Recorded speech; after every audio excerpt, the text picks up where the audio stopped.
welcome back to the Magnificent Mags channel.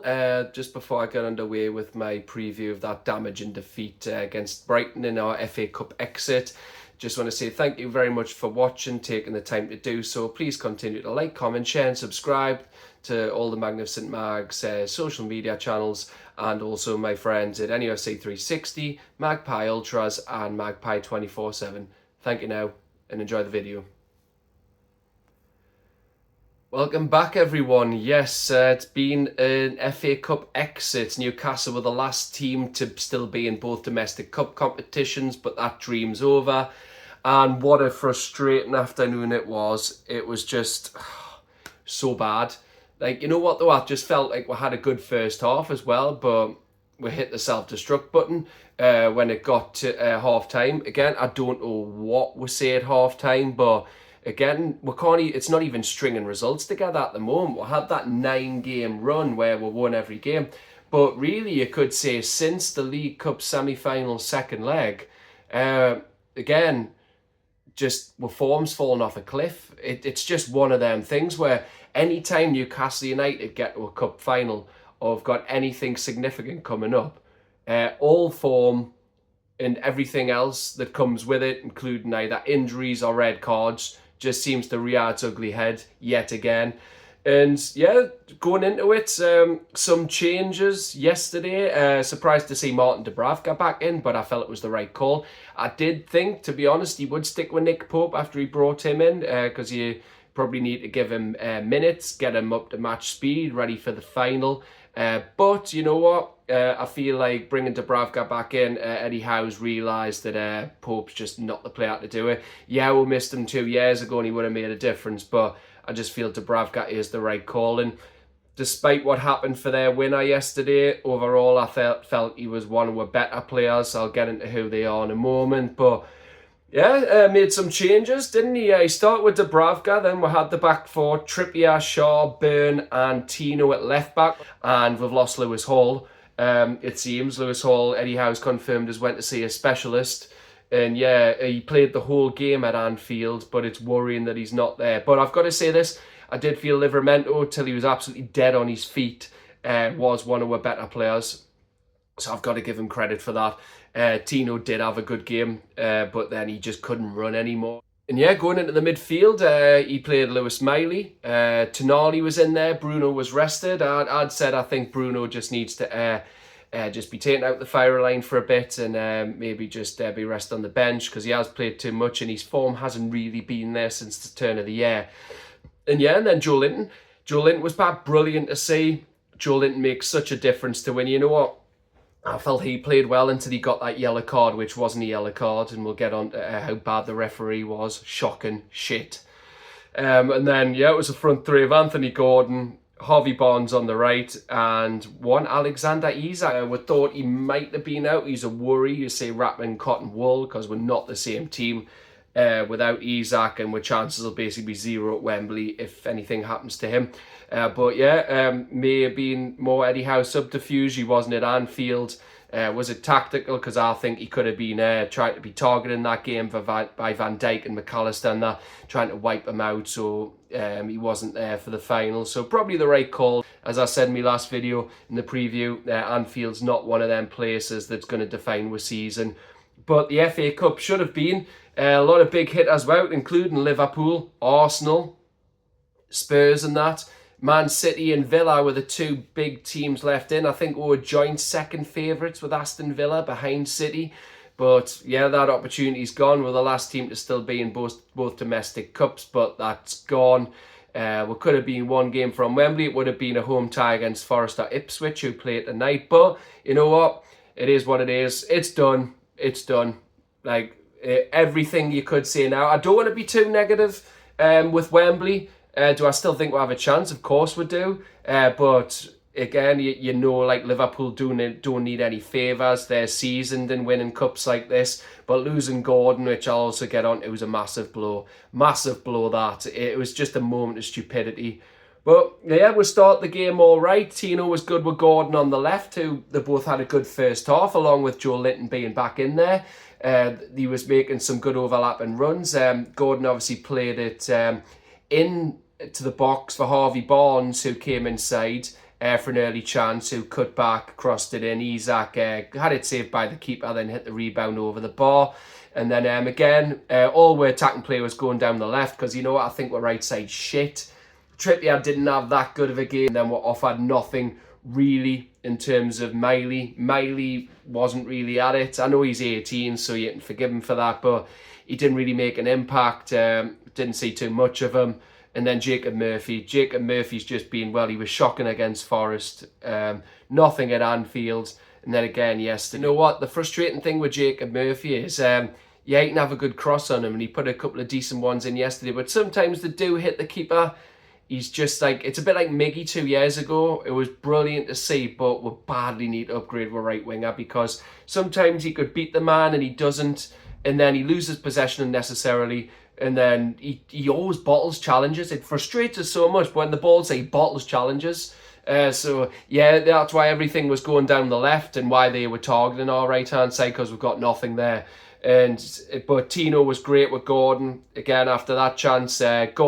Tino done the overlap after playing it to Gordon. Gordon had the space inside with Tino dragging his man away. Played it over, came to Joe Linton, played it AlexanderIsak, back to Joe Linton, and then he played it in for Tino, and Tino was wiped out as a Stonewall pen. And then AlexanderIsak, as always, no mistake from the spot, no stupid Panenkas like he tried against Forest. Luckily it went in, but yeah, this time he just smashed it straight top bins. No getting that from Verbruggen. And that was his 22nd goal this season. You thought we could push on from there. We kept getting at them, hitting them with pace. Again, not all players were good. I thought Tonali was solid first half, but we were sloppy in possession. He was mopping up a lot. Again, Miley was anonymous. Joe Linton was great. He was making a significant difference, and he was getting stuck in and everything until he got an unnecessary yellow card. Until he got an undeserved yellow card. And you know what? It wasn't a yellow card, in my opinion. And like I said, I'll come on to it. Anthony Taylor, absolutely shit. Him and his officials. They're just, honestly, I just do not get refereeing performances at times. And this is not, I'm not blaming the ref for the defeat. The defeat's on us, because we caused our own problems. He was bad for both sides. And he was just awful again there. Just no control. There was no consistency in the game. There was one point in the second half, it was we're in the corner and it's to the left, and it was on that touchline. Brighton player headed it out, and his linesman flagged for Brighton, and I just shouted like, I went, are you a moron? Like, are you a moron? Like, seriously, is he a moron? Like, what was he looking at? Just so many inconsistent calls. 4 or 5 times their players were dragging down ours, no yellow card. And then Joe Linton's first challenge, just because his name's Joe Linton, his reputation, got a yellow card. Honest, just that pissed off all game. It's one of the worst officiating performances I've seen. And that's why everyone was saying who's the wanker in the blue, and you're not fit to referee, because it's true. The other side of the room there, I just noticed when I was editing, I need to add something on the officials, despite how shit they were. Anthony Taylor and his assistants, they did get the AlexanderIsak goal correct, and Fabian Schär was offside. So I just want to add that in for balance, despite how shit they were. And Anthony Taylor's just on it. I'll just leave it at that. But you just thought, yeah, half time, can we get there? See it out to 1-0, have a big team talk, come out strong second half. But no, again, Newcastle United, it all went awry at half time, and we imploded. But you just thought, yeah, can we get to half time, have a big team talk, 1-0, and then have a strong second half. Because, as I said, Newcastle, it's not stringing 2 results together at the moment. It's trying to string 2 halves together. But no, again, we were saying how was Lamptey allowed to run about 10 to 15 yards forward from where the throw-in should be taken, but you still got to defend it well. And yeah, Gordon and Burns switched off. He took the throw-in. Minter was allowed to just take the touch to knock it inside to João Pedro. João Pedro was allowed to run. Shaw was caught square, looking up, like that. Minter, great ball in behind. Minter done a great run, held his line.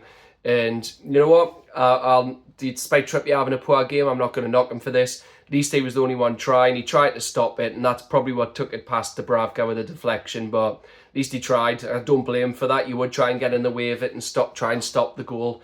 It's just one of them unfortunate things. And I thought, you know what?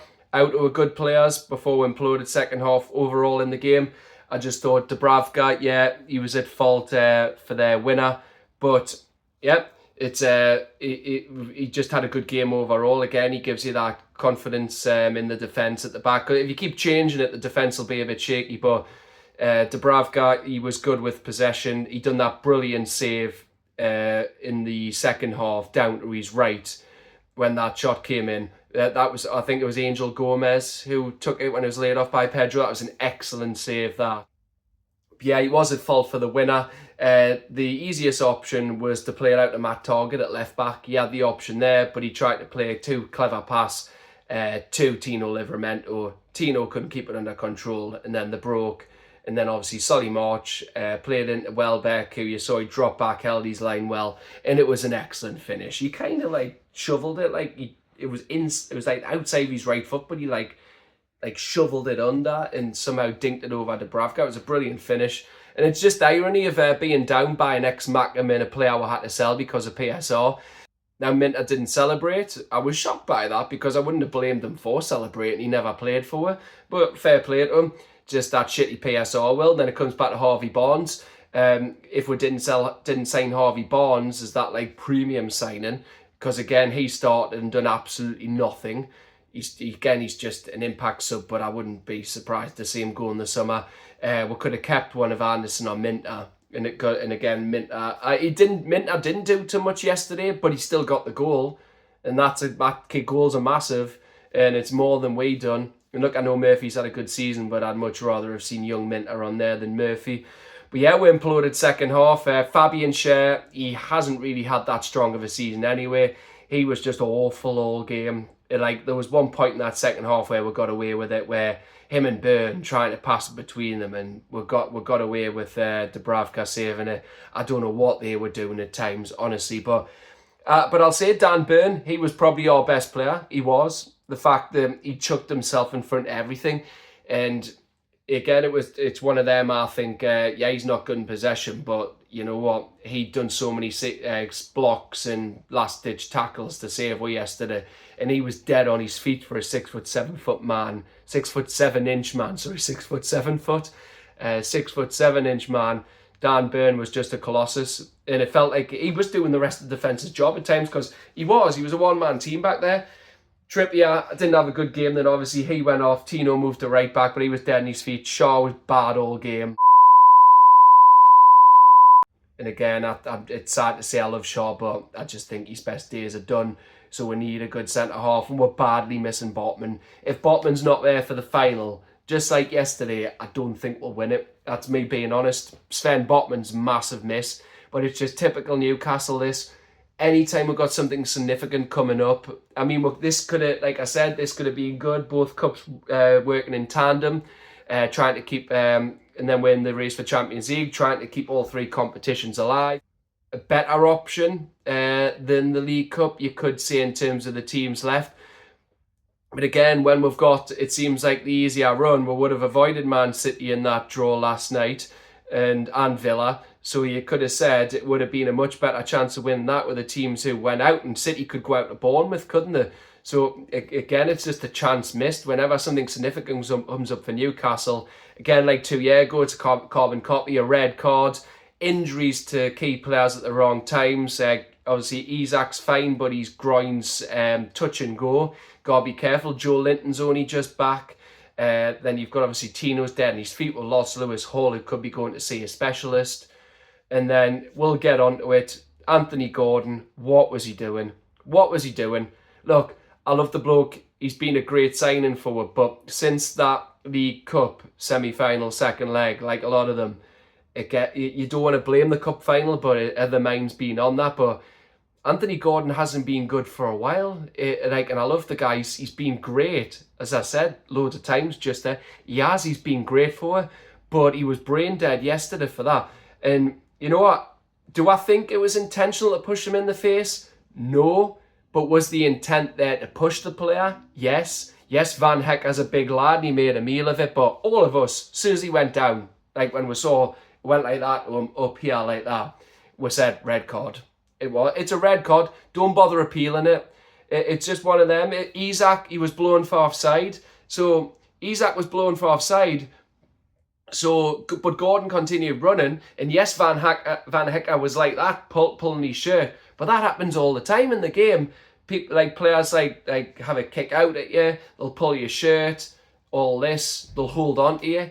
You get your frustrations and that, you understand that, but you don't lash out at players. And it was an easy decision for the referee. Didn't even need to go to VAR. I don't know if it did. It was an easy call, and it's just so annoying. Like, again, losing a big player for a cup final. And look, I don't buy any of this that his family's a Reds, cop-ites and all this. AnthonyGordon's talked so much about how he was gutted, how he missed the final 2 years ago, and he's never played in one at Wembley. So he'll be in there. Well, yesterday evening, he would have been in that dressing room absolutely gutted. He mightn't even have realised at the time he was out the cup final, but straight Reds right now, are out the final. And yeah, it's one of them. He'll be kicking himself, but it was a red card. It was a moment of madness. So who do I think will come in for the final? Well, we were in Stack last night, and was speaking to Steve Watson. A couple of friends know him, and he used to play five-a-side with one of the lads I go to the match with, and I used to play youth football with my cousin. So he's a good lad. Anytime we've seen him. And Steve Watson thinks that his team for the final, the front three it is, he says he'd actually throw a curveball and play Wilson in attack, Murphy right and Isak on the left. He just thinks it gives Liverpool something to think about. So could be my choice, or what I've been saying with the lads. I reckon for the final, if everyone's fit, it would be probably Dubravka. I'd go Botman and Burn. I don't think Howe will, because he loves that left foot, right foot balance, but I think it should be Botman and Burn. If Botman has to be there. Botman just simply has to be there. Look, even if it means dropping Burn, which he'll be reluctant to do, stick Kraft in there. Kraft should have came on for sure at some point last night. Is he more technically better than Kraft? Is Kraft technically better than Shea? No, but I would have brought him on. Shea was having a mare. Left back and right back take care of themselves. Tino right, Hall left. Midfield, it'll obviously be Tonali in the 6, Bruno in the 8. And what we've done in the Champions League season, I think it should be Joe Linton on the left, because you've got to give Trent something to think about. As I said in my last video, how it went 4-4-2, so you had Bruno and Tonali deep, and then obviously Murphy on the right. Then he had Gordon behind Wilson and Willock on the left, but taking Gordon away from Trent, didn't give Trent anything to think about. So I think he should stick Joe Linton in there, like with the Champions League season. Then you had Willock overlapping with his inside runs. I think he should go with that. He could play Miley, but I'm just thinking, is it too soon? 18-year-old, yeah, he's played Champions League, like obviously in the Parc de France last season. But that'd be my team for the final. I'd say Dubs, Tino, Burn, Botman, Hall, Tonali, Bruno, Willock on the left of midfield, and then front three, Joe Linton left, Murphy right, Isak centre. I just don't think Callum Wilson should be starting, because he got his goal at Birmingham, but you know what, the last 2 games, I know he's getting match fitness up, but he's just lost a yard. They're easily pushing him off the ball, and at times it looks like he's running in treacle. Honestly, it does look. It looks like he's got concrete in his feet and he's running through treacle, and he's just not the answer. So we need to make sure Isak's fit and wrapping cotton wool, especially. I'd be even tempted just to play a weekend team next Monday, at West Ham. I would, just to protect our key players.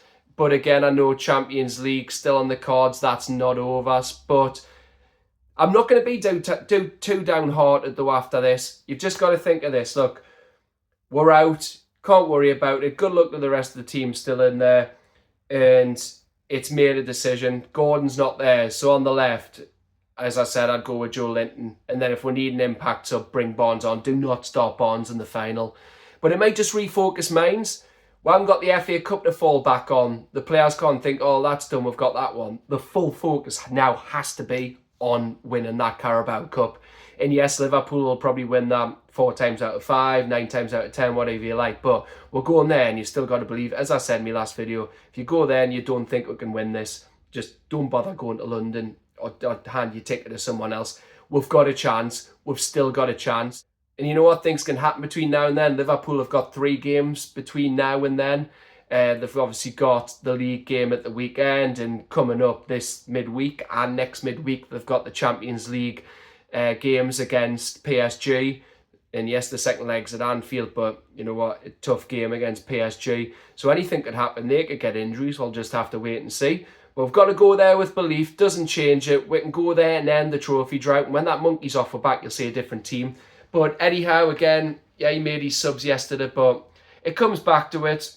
There'll be an overhaul needed in the summer. I hope Piff can go for it, because we've got too much deadwood. Look, you can't blame not signing anyone in 3 windows. And as I've said before, our defence was better a couple of years ago. But now they have aged and teams do figure out. As soon as you bypass the midfield, the defence has got no pace. So in my opinion, it's yes, you can blame the window, but also Eddie Howe. He's too loyal to certain players, and at times when he could have traded, he's given you contracts to players when he should have moved them on. So we could add the money there to spend on other players to significantly improve. And his in-game management, at times we need to have control in more games. At times when we're given the ball, we don't seem to know what to do with it. How they negate Fabian shot if he tries to play his crossfield ball, they put men on them, so he can't do that, so it cuts that off. And then if you've got someone marking the left back, which is one of his favourite outlets, he's got no one to pass to. But at times it's just crazy how much we give the ball away. We're just imploded again. Our decision making at times was awful. And I've got to give credit to Brighton. You know what? Brighton, they'll say, did they have many chances? Well, we had 15. That's not on target, just chances in general. And they had 21. And you know what? They've scored 10 goals and only conceded 2 in the last 4 games. And that's 5 consecutive away wins. And they beat up here in the league. So Brighton aren't exactly a team who come in here and were plucky. It wasn't the best game. They did play a long ball, but it was a crap watch, let's be honest. And we were our worst enemy. And full credit to Brighton. They've won. It's just annoying we've been down by an ex-Mackham and a player we had to sell because of PSR reasons. But yeah, no complaints. And people knocking the Brighton fans, only 1,000 travel. Look, I applaud anyone who travels up. A Sunday game. Yes, it was good weather and all this, but Sunday game, travelling all the way up from Brighton. I've been to Brighton away. It's a long trek. And those who came up, I applaud them. Many fans who do. And it's costly. Away days are costly. I've been on a lot this season. So you can't blame them. And yeah, good luck to them. That's it. It's just, we cost ourselves that. And Gordon's red card. I know Lamptey got a red card too, which was finally deserved. I knew probably Taylor had done that to level the game up. But look, it was our fault. Gordon had a moment of madness. We shot ourselves in the foot. We didn't take the chances we had, and we're out the cup. It's as simple as that. But I'm not downhearted, as I said. Keep my head up, and we'll look ahead to West Ham, and then we've got the cup final. And I'll be bringing content over the next week and a bit of shop window designs. I'm going to go out and about in the car, walk around, and find out where they are and what they're like. I've seen a few, so I want to just share them with everyone. But anyway, that's it from me for now. Thank you very much for watching. I know it went on a bit, but there was a lot to cover because that game was disastrous yesterday. But for now, take care. Thank you very much, everyone. And I'll be back at the end of the week with my preview for West Ham. Bye-bye.